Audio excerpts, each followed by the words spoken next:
Last year we invested considerable effort in the first year orientation program, or first year experience program, apologies, FYE as we call it for short. And the positive thing about that is that we took a view that the first year orientation, that's the first 2 weeks or so, which is very important for first years and for parents for that matter and for the university as well, that is important. And we must continue to improve that. And again, this year we improved that significantly. There had been excellent turnout at these first year orientation activities. I spoke at a number of them as well, together with the registrar, visited others where I didn't have the time to speak, and was very positively impressed. But turning again to FYE, or first year experience program, what we learned then from last year and what we introduced last year was that we need to roll out that 2-week experience throughout the year. The positive thing about that is that the success rates for first years improved significantly last year over the previous year. In 2009, first year success rates fell significantly, and that depressed overall success rates, falling from 76.7% in 08 and 07 to 74.7% last year. Apologies, in 09. And so last year it ticked up, and we're sitting currently at 77.2%. With postgrad results coming in still, we expect that the overall student success rate will be close to 77.5%, which is very positive. And much of that is accounted for by the hard work and effort that had been put in by our lecturers and other academics, been put in by academic development support staff, by our student affairs support staff, of course by students themselves, and by the broader UJ community.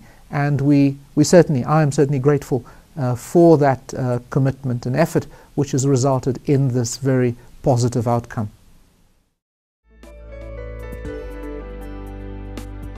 I think it's important for UJ. UJ has maintained a very strong profile internationally in a range of international bodies. For example, UJ is the only Africa university that is invited annually to the G8 or G20 University Presidents, Rectors and Vice-Chancellors Summit. This summit typically precedes the G8 and the G20 country presidents summit, and we typically advise that summit on a range of things. And so the recent development with UJ and the Vice-Chancellor's election to the ACU Council is very positive as well. It's positive because it provides us with a footprint. We recognized, we present our credentials, and there's extraordinary recognition globally of UJ as we speak. And so the Commonwealth Universities Council provides, therefore, for us an opportunity again to extend our footprint and to continue to build the stature, the pedigree, the substantive presence of this institution globally, and of course, therefore, its recognition as an institution of stature and substance.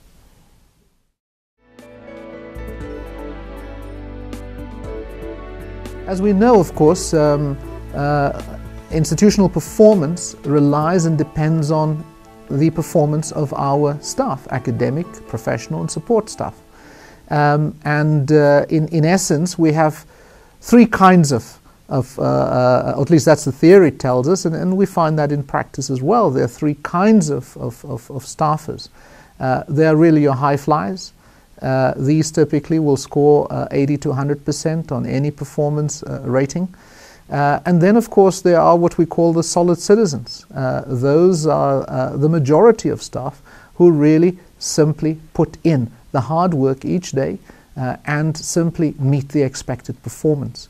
And so the solid citizens plus the high flyers are the ones that really enable the institution to fly high, but also to meet its performance expectations, its graduate output, its student success rates, its research output, as its core academic outputs, together with its community engagement activities, and of course the underlying and support and professional activities, ranging from protection services who meet us first at the gate, or the voices that meet us first when we pick up the phone, or the staff more generally in the institution.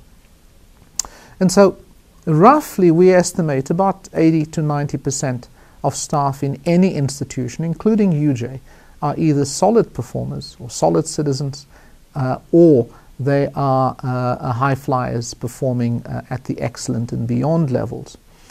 And so performance management and development must fundamentally be about enabling these solid citizens and high flyers to be able to achieve their expected performance. You can notice that I've not spent much time on the third category, which are really anything between 10 and 15% typically of organizations. Staff who perhaps need additional assistance, or alternatively have simply decided not to make a contribution to an institution or an organization. And typically that group would be the group that we would, in the first instance, encourage to leave the institution, except of course for those who do need support to enable them to reach the status of solid citizen in the institution.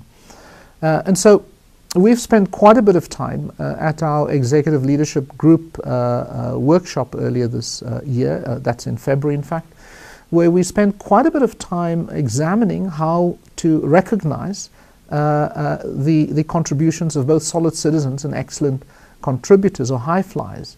And the broad principle is that it's really excellent performance or high flyers who should receive so-called performance bonuses and should be encouraged to continue to bring stature and to continue to enhance the reputation of the institution. Whereas in the case of solid citizens, those typically scoring in the range of 60%, that those are the ones that we must encourage, that we must support, because they really keep the institution going. And therefore we in principle have agreed that we would have to put in place some form of recognition award for those colleagues as well at the end of the year. And so we spent quite a bit of time therefore recognizing that. And finally, of course it's important that performance management, given that this is after all an academic institution, that it must also promote collegiality. And so typically performance management systems promote competition. And so we've also spent some time therefore reflecting on how we're going to ensure that also collectives or groups of staff receive recognition for support and recognition in a range of forms. And so that basically is the hybrid approach then that we have adopted.